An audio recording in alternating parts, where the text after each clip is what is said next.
신과 나눈 이야기 시리즈 내일의 신의 페이지 123페이지 다음 후속편을 시작하겠습니다. 자, 그렇다. 동성 결혼에 관한 금기는 지금의 예로 본다면 개인들이 가정의 사생활에서 성적으로 어떻게 행동하느냐의 문제에 신의 선호가 있다는 생각에 근거한 교리적 제안이다. 이것은 오랫동안 성문법이 다른 것을 금지하지 않으면서도 어떤 성적 관행은 금지하고 심지어 다른 인종 간의 결혼까지 금지해온 것과 같은 생각이다. 만약 교황이 이것 중에 어느 것에도 신은 반대하지 않는다고 언급한다면 그것이 너희 법률 체계에 충격을 주어 우수한 법들에 관한 모든 도덕적 정당성을 무너뜨릴 것이다. 물론 지금 교황이 너희에게 이런 말을 할 가능성은 없어서 내가 이것을 너희에게 말해야만 하는 것이다. 당신은 지금 여기서 단정적으로 신은 동성애나 동성 결혼에 아무런 반대도 없다고 말씀하시는 겁니까? 나는 내가 늘 말해온 대로 말하고 있다. 신은 인간의 행위와 관련해서 어떤 선호도 판단도 없다.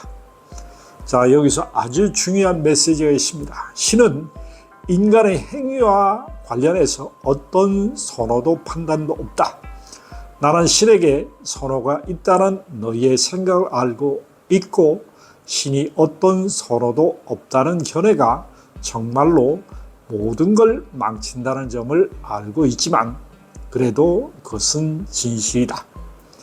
너희는 동성애에 관한 판단을 내렸고 이것은 종교와 그 가르침에 어떻게 비종교적인 것 그리고 시민사회의 문화와 인간 존재의 체험이 되는지의 훌륭한 예다.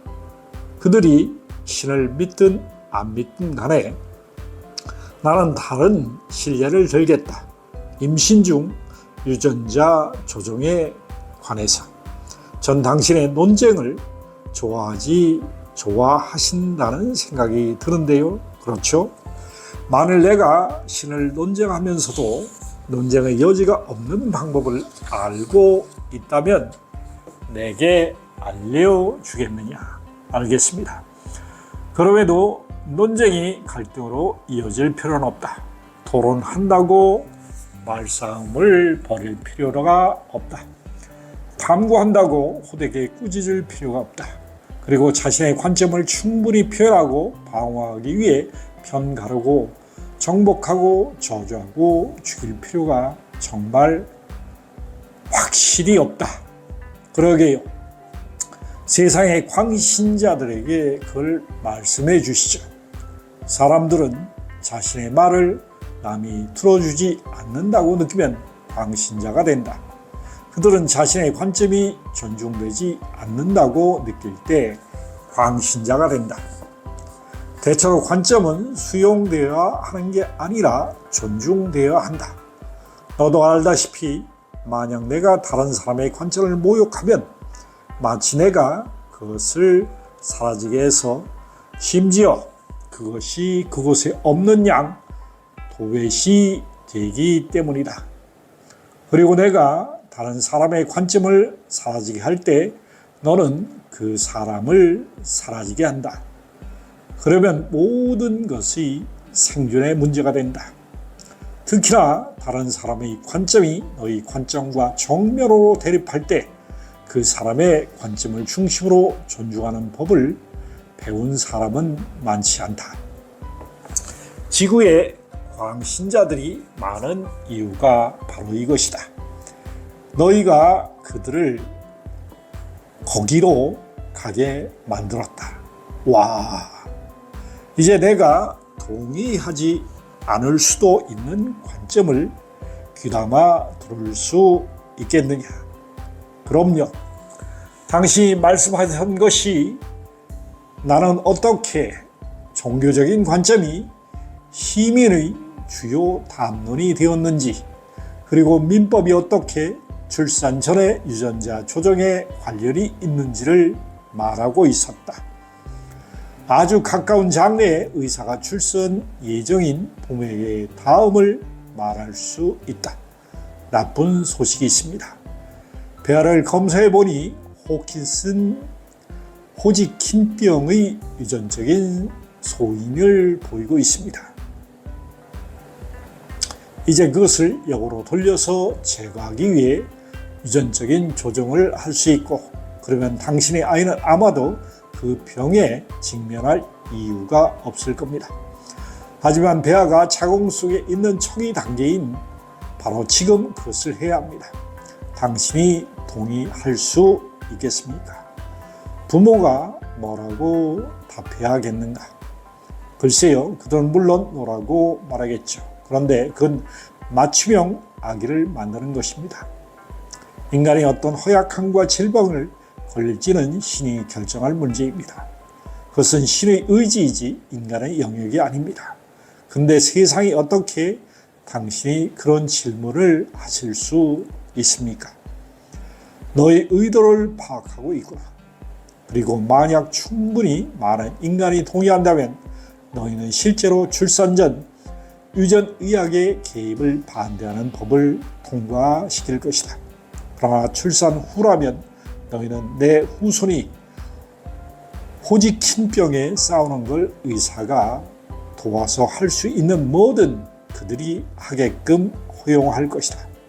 자, 그래서 아이의 호킨스병으로 고통받는 걸 신이 원하지 아닌지의 문제가 아니라 단지 너희가 언제 개입할지라는 시기와 관련하여 신의 선호가 과연 무엇인지 문제인 셈이군. 그런 것이냐? 글쎄요. 당신은 그걸 너무나 잘 모르겠습니다만 너무 쉽게 정리하셔서 인간을 거의 어리석게 보이도록 만듭니다. 난 너희를 어리석게 보이게 만들려고 하는 게 아니라 그저 질문하고 있을 뿐이다. 아기를 출산한 후에 그 아기가 호킨슨병의 성향이 보이면 너희는 아기를 구해달라고 심지어 신에게 기도까지 할 것이다. 그러나 출산 전에 유전체 개입하는 의학적인 기적이 너희에게 주어졌을 때 너희는 그것이 신의 의지에 역행한다고 말했다. 그러니 여기서의 논쟁점이 무엇이냐? 신의 타이밍인가? 그 기적이 올바른 타이밍은 아니라는 건가? 아니면 특정 결과의 문제라는 건가? 출산 전에 유전학으로 접근하는 것이 신의 법에 어긋난다고 너는 믿는가? 어떤 점에서는 그렇습니다. 그럼 누가 그렇다고 말했는가? 신이 이것을 막는다고 어디에 쓰여 있는가? 그리고 만일 신은 그것을 막지 않는다고 어딘가에 쓰여 있다면 어떻게 하겠는가? 그럼 뭐냐? 너는 어떤 출처를 믿느냐? 문제를 접수합니다. 그리고 내가 일어나니 전체 사회가 이런 종류의 판단에 근거해서 법을 제정한다. 어떤 지역에서는 종교적인 법을 민법으로 가장하려는 시도조차 없습니다. 이 예가 파키스탄의 라마단 존중 법령인데 라마단의 금식 기간 동안 식사와 음식의 제공 또는 공공장소에서의 흡연이 금지되며 극장과 영화관 그리고 그와 같은 시설물에 문 닫는 시간을 규정해 두고 있습니다. 이 법령을 어기는 자는 누구든 3개월 이하의 금고형이나 500루피 이하의 벌금형 또는 그 둘 다에 처한다고 정부의 공식 법령이 밝히고 있습니다. 자, 우리가 생각하는 바를 아주 깊게 사색하면서 마음의 중심을 잡고 심장으로 들어야 할 대목이 많습니다. 자, 우리가 알지 못했고 이해하지 못한 것을 종교가 법률이 되는 과정을 비유를 통해서 이야기하신 내용을 잘 새겨듣길 바랍니다. 감사합니다.